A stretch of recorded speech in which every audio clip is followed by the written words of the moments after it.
All right, class. So in this video, I'm going to show you how to create an animation out of your letter form. Okay, so something like this, right?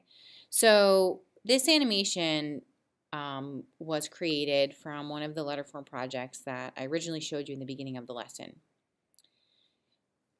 This is actually this would be considered more of a complex animation, but there are definitely much more basic, simpler approaches to animation in Photoshop that I'm going to show you. So two things that you can do. You can change the color of an object. You can also have an object just move through the space. Or you can try something more advanced like this animation that I'm showing you at the moment. Based on your animation, I would give you up to 5 points. So if you did something like this, you would get 5 points. If you added color to, or even had a simple object move through your piece, you might get 2 or 3 points based on how elaborate it becomes. But I definitely would encourage you to try creating an animation of part of your letter form. I think it would be a good challenge for you for this assignment. So how would we get started? So what I would first do is practice, which we're going to do as a class anyway. So I'm going to create a new file that's 8 by 8 inches, 120 res.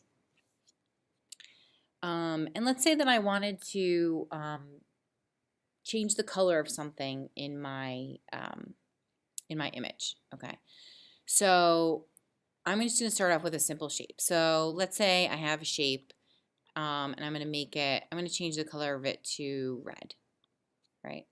And I would want it to turn blue.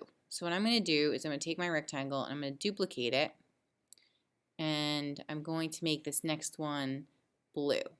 So essentially, I'm going to have a square that goes from red to blue and repeats itself. What I want you to understand and be aware of is your layers. So your layers are important in animation in Photoshop. I want you to look at your layers like pages of a flip book. Okay, so if we were going to look at a flip book, all right, this would be an example of a flip book.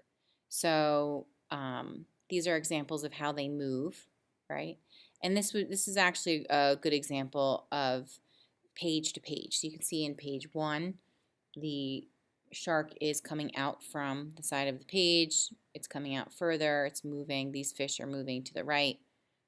It's going to eat the fish, and then it's moving through the page. So this would be from page 1 to 2 to 3 to 4, and you can see if you were to flip through this, it's going to move.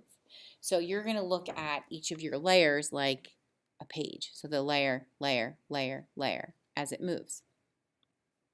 So in this case, I'm going to look at this like layer, layer. Okay, and there's a tool you can use to repeat something. So it's going to go back and forth from red to blue. So it's important to understand that right now I have a background copy that's making these two images white. If I were to take this background away, you can see that my images don't have a background. It's transparent. So really, in essence, if you wanted to see what my animation would look like, it would look like this. It would go from the white background, then it would have no white background. It would be red, and then it would be blue. Then it would go back to the white background, red, and blue. So the problem here is that the white background is not attached to any of these layers. So what I want to do is make it a part of the background of the blue shape and the red shape. So what I'm going to do, this is how I would approach it. I would unlock my background by clicking on the lock, duplicate my white background, okay, place it above or in between each square, and I would merge each of these shapes into a white background. So I'm going to take my blue shape and I'm going to merge it down into my white background. Here I'm going to take my red shape and merge it into my white background. I could also do Control E to do that. Okay, so now each of them has a white background and it's going to go back and forth between red and blue. Okay, so the next step, once you have your layers in place, is to open up your timeline, which is already open in mine. So you're going to go to Window, and you're going to go to Workspace, and you're going to open up Motion. Okay, you can see mine's already checked off. Then your timeline should open up.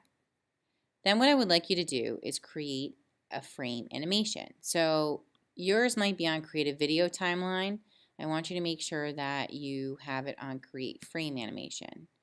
You're going to click on the tab, okay, and you can see that it's going to start your animation, but there's only one frame. So you want to make all frames into layers. So this little tab in the right corner, you're going to click on, and I want you to make frames from layers. So it's going to make frames from all the layers that you've created. So if I click on that, you can see that it's now created the 2 layers that I have. So I can hit play, and you can see that it just goes, it rolls over at once. Okay, so what I could do is I can play it 3 times, I can play it forever. So it can go back and forth between both. That's going really fast. I could change the speed, so maybe I'm going to have it on 5 seconds. Maybe this is going to be on 2 seconds. So you can change the speed of each frame. And you can have a blinking shape that changes color. Okay. So that is this tutorial for color. Please make sure to watch my next tutorial on creating a shape that moves.